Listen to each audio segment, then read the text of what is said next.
क्या मध्य प्रदेश के राजनीतिक गलियारों में अचानक से बहुत कुछ बड़ा होने वाला है? भोपाल के वल्लभ भवन के गलियारों से जो खबरें निकलकर सामने आ रही हैं, वो खबरें कुछ ऐसी ही हैं। भोपाल से लेकर दिल्ली तक पिछले 7 दिनों के अंदर कुछ ऐसी सीक्रेट मीटिंग्स और बड़े फैसले हुए हैं जिसने ये साफ कर दिया है कि मध्य प्रदेश में यूसीसी यानी कि समान नागरिक संहिता का काउंटडाउन अब शुरू हो चुका है।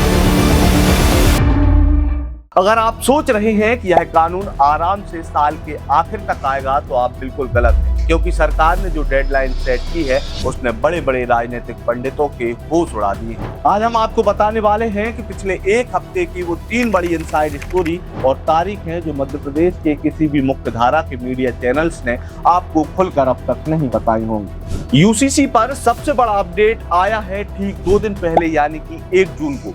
मुख्यमंत्री डॉक्टर मोहन यादव ने खुद कैमरे के सामने आकर एक बेहद कड़ा और स्पष्ट बयान जारी किया। उन्होंने साफ शब्दों में कहा, अब हमारी बहनों की शादियां, तलाक और पारिवारिक परंपराओं के लिए धर्म के आधार पर अलग अलग कानून की कोई आवश्यकता नहीं। मध्य प्रदेश को अब बिना रुके यूसीसी की तरफ बढ़ना ही होगा। समान नागरिक संहिता मध्य प्रदेश सरकार के द्वारा लगाई जा रही है। हमारे राज्य के अंदर जो बहनों के विवाह के विच्छेद के प्रकार हो, पारिवारिक रूप से बहुत सारे रीति रिवाज पालने के तरीके हों, ये अलग अलग धर्मों के होना इसकी आज आवश्यकता नहीं है। हमको समान नागरिक संहिता पे बढ़ने की जरूरत है। लेकिन चौंकाने वाली बात सिर्फ यह बयान नहीं है, बल्कि चौंकाने वाली बात यह है उसी दिन सरकार ने चुपचाप UCC consultation official portal live कर दिया। सीएम ने राज्य की जनता, सामाजिक संगठनों और धार्मिक गुरुओं से इस वेबसाइट पर जाकर अपने सुझाव दर्ज करने को कहा है।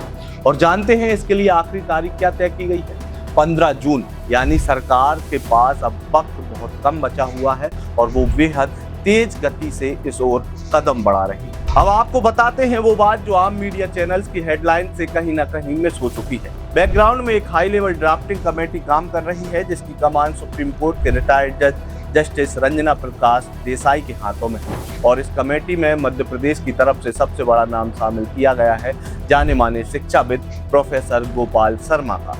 पिछले ही हफ्ते राजगढ़ की हाई लेवल मीटिंग में प्रोफेसर गोपाल शर्मा ने यूसीसी को लेकर एक बहुत बड़ा और क्रांतिकारी बयान दिया है। उन्होंने कहा है कि यूसीसी कोई नया कानून नहीं, बल्कि यह हमारे संविधान के आर्टिकल 44 का हिस्सा है।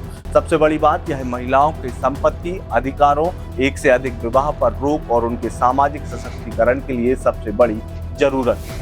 हमें सूत्रों से ये जानकारी मिली है कि प्रोफेसर गोपाल शर्मा और इस कमेटी को सरकार की तरफ से 60 दिनों के भीतर ड्राफ्ट बिल और अपनी फाइनल रिपोर्ट सौंपने का सख्त अल्टीमेटम दे दिया गया है। इसका सीधा मतलब ये है कि इसी साल विधानसभा में यूसीसी बिल पेश करने की सरकार पूरी तैयारी कर चुकी है। अब आप सोच रहे होंगे कि अचानक मध्य प्रदेश सरकार इतनी जल्दबाजी में क्यों आ गई? इसके पीछे है 27 मई का असम ट्रिगर। अभी पिछले हफ्ते ही 27 मई को असम ने अपना यूसीसी बिल पास किया है जिसमें बहुविवाह पर बैन और लिव इन रिलेशनशिप का रजिस्ट्रेशन अनिवार्य करने जैसे कड़े प्रावधान। उत्तराखंड और गुजरात के बाद अब असम को देखकर एमपी सरकार ने अपनी स्पीड दोगुनी कर दी है और इसी तेजी पर मध्य प्रदेश में सियासत भी लगातार चल रही है। आज बीजेपी के कद्दावर विधायक रामेश्वर शर्मा का इस पर बहुत बड़ा बयान सामने आया है। उन्होंने कहा है कि जो लोग यूसीसी का विरोध कर रहे हैं वो असल में देश में तुष्टीकरण और महिलाओं के शोषण को बढ़ावा देना चाहते हैं। मध्य प्रदेश में वन नेशन वन लॉ लागू होकर रहेगा और मुख्यमंत्री डॉक्टर मोहन यादव का यह कदम ऐतिहासिक है। कांग्रेस जो है मुसलमानों का चश्मा उतारकर इस कानून में भारतीय जनता पार्टी का साथ देना चाहिए, क्योंकि हिंदुस्तान की जनभावना और जनता की मांग है कि एक बीवी 3 बच्चे से ज्यादा किसी के नहीं होना चाहिए और जो मुसलमान 5 बीवी 25 बच्चे पैदा कर रहे हैं इस पर टोटल प्रतिबंध लगाना चाहिए। और जो सरकार विचार कर रही है, मैं इस संदर्भ में मोहन यादव जी की सरकार को बधाई देता हूं। तो अब बात आईने की तरह एकदम स्पष्ट है। मध्य प्रदेश अब देश के उन चुनिंदा राज्यों की लिस्ट में शामिल होने की दहलीज पर खड़ा है